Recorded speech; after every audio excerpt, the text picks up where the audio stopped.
What's up everyone, Lance Hedrick here, and today we're going to be talking about the Bruta.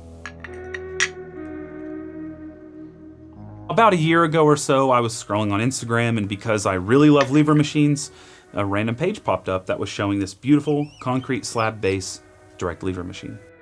Everything on this is made in-house by this one specific person doing incredible craftsmanship. And I was just obsessed with how it looked. I needed that concrete slab in my studio. So of course I have to make a video on it because you all need to see this beauty that has not really been appreciated by as many people as it should. I reached out to him to see if there was a way I could buy it if he had a store or something like that, but he just said shipping around the world is a bit difficult. So I was like, no, that's fair. You're down in Sao Paulo, Brazil. No worries. Well, over the year, I was a little incessant, and we eventually found a way to get one to me, which was someone was traveling from Sao Paulo to out here in Portugal, and we convinced them to carry it with their luggage. And I paid about 700 euros for it. So we first really saw the spring lever in 1948 with the advent of Gaja's new patent, which was a take on the Crimini screw group patent. That's where we have the first spring lever, where water goes in and the spring kind of pushes it. After you give the tension to the spring, the releasing tension of the spring pushes the water through the puck at a descending pressure profile. Then a few years later, you have kind of the first piston lever with, again, Gaja with his Gaja Gilda, which we got a tattoo of right there, because this is the first home espresso machine capable of 9 bar.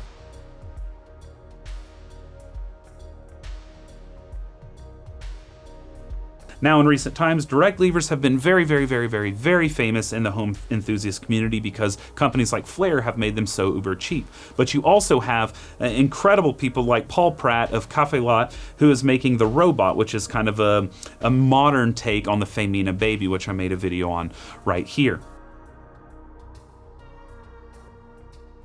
If you're interested in direct levers where you're able to do whatever pressure profile you're wanting, you're not reliant on the spring, well then, there are a lot of options out there for you. Most of them tend to be more plasticky or a bit cheaper made in mass production, things like that, but there are still a few artisans out there that are creating something a little different, or a little bit different style, I should say.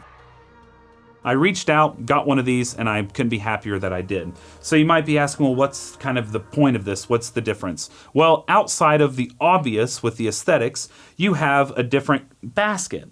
Now, it's not different than everything on the market, but it's different than everything but one thing on the market. The Cafe Lot Robot. What Paul did with this was magnificent. You get really nice acidity presentation if you're wanting that, but you also get a really nice texture. He specifically created this basket with its taper, with its depth, so that you could put the coffee in, the water on top, and you directly push the water through, and the screen is what's separating the puck from the water. And this has been a huge hit. There are die-hard robot fans. People I know have sold multi-$1,000 semi-automatic machines in preference for this simple robot. And a lot of it's because it's so easy to maintain, there's very few parts, and it makes consistently delicious espresso. Edu took a little page out of Paul's book, and you recognize that?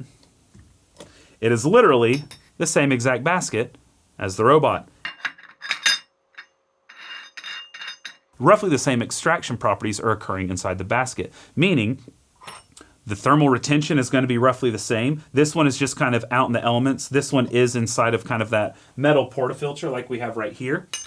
But this isn't really doing anything. In fact, it's probably sucking off heat just as much as just being naked would. But there's no connection really on the side of the baskets to the walls. So essentially the only thing you really need to preheat is the basket itself, and you're kind of good to go. Of course, if you're drinking super light roast coffee, you can preheat this piston as well, and that will give you a bit more thermal stability without the temperature dropping as much. Same can be said about this. We have a metal plunger inside, which has it is going to be a heat sink, but you can preheat that in order to lessen the dipping of temperature. Regardless of how hot the piston is, it's not going to raise the temperature of the water you've dispensed. There are limitations with both of these in the sense that you're never going to have like over a 95-degree extraction. That being said, is that really a bad thing? The highest I ever extract is 96, and that's only very specific use cases. So both of these are capable of that with enough preheating. They do dip in temperature, of course. That is the nature of a direct lever, but that is actually something I invite. So take that for what you will. This is obviously made a bit more in mass, whereas this one is made one by one. In fact, This is the 17th one he has made. Now take that into account when I say I found him over a year ago. That means he's making well less than one a month before I looked at his Instagram. So let's go ahead and put the robot away and we'll take a look at what all this has to offer. It's consisting of a base with a drip tray. It has a neck, it has a lever arm, and it has the group head. So that's the tamper for the basket. It's kind of like this knurled wood that has this nice crack in it, which gives it a lot of character. Then on here we have at the base, obviously the concrete, but we also have this ceramic grate, and below that, a little plate to catch the dribbles. So we got the grate and plate and the grate concrete base. That was stupid. He puts kind of a souvenir in the bottom of each one that he makes. So on this one, we see that this is Bruta 17.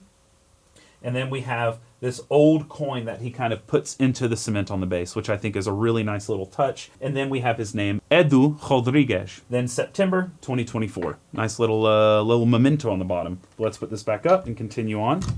So as we see, we go up the lever itself. We have where he has handcrafted and put together these pieces of metal with a very simple hinge right here that holds the plunger for the basket. So it's a very simplistic machine. There's no real faffing about it. You have screws here and here in order to hold the lever arm as well as the hinge in place. And essentially all you do is with this circle right here, put the basket in, fill it with coffee, tamp it down, put water in the screen. Then you put this in place, which has your gasket here. Comes really tight, so you really got to use some like food safe wax in order to get it kind of smoothed in there. But then once it's in, you push down, you have your extraction into your cup. So let's go ahead and pull a shot and see how this bad boy goes.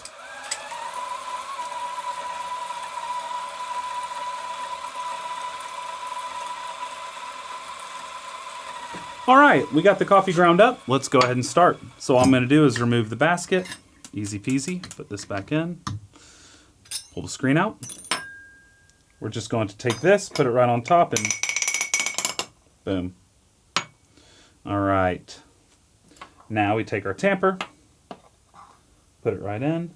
Just tamp down, you don't have to go super hard on this. And then drop in that shower screen. Now I like to go ahead, place this in so that we can fill water directly in here. That way we're not touching a super hot basket and trying to move it into that zone. So here we go. We fill it up with water. Of course, if you know the amount of water you want, great. I do a little bit extra. It also helps a bit with thermal stability. Then we're gonna take our scale, put it underneath. And here we go. Now it's important with this to make sure that plunger is perfectly seated. You want to make sure that on each side, see as you see there's a little water gathering up here. That is one of the perturbances I guess I can say I have with this, is you have to make sure that it's perfectly sealed all at the same time, all around the edges, or you can get a little bit of water to squirt out. But anyway, we're in here, we're good to go, so let's go ahead and start the shot. So we're gonna do some pre-infusion. I'm maybe at 3 or so bar, I'm not quite sure. There's no pressure gauge, we're just feeling it. I'm going to hold this for about 15 seconds. Okay, now we're going to push.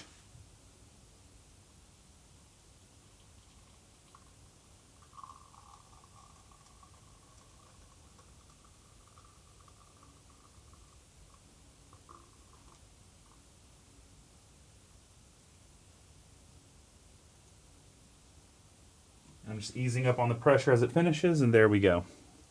We can pull up to kind of suction it in place, like so. And there we have our espresso. So I did like, I don't know, 17 grams in, about 36 grams out. It's a darker roasted coffee, got a lot of crema. Easy.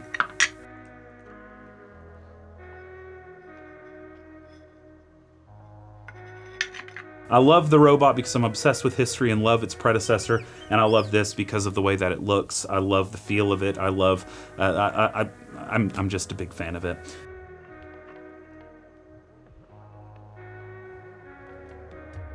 I'm not even sure if he sells and ships. I don't know if he will, so you can try and reach out if you're interested in something like this, because it's definitely built with super high quality. I mean, there's nothing really on this to ever break or fix, and if there is, it's probably just a screw and maybe replacing the gasket. And there's only one gasket on this whole thing, which is right on the plunger. But other than that, I guess don't drop it on your foot, but I mean, that could be said about any machine ever.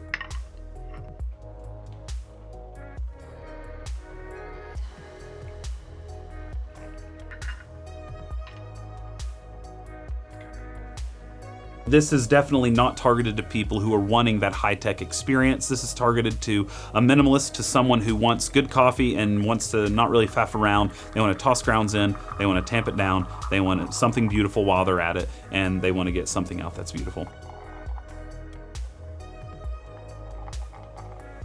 I'll put his Instagram down below in the caption, and that's about it for me today. I hope that you all brew something tasty today, and cheers.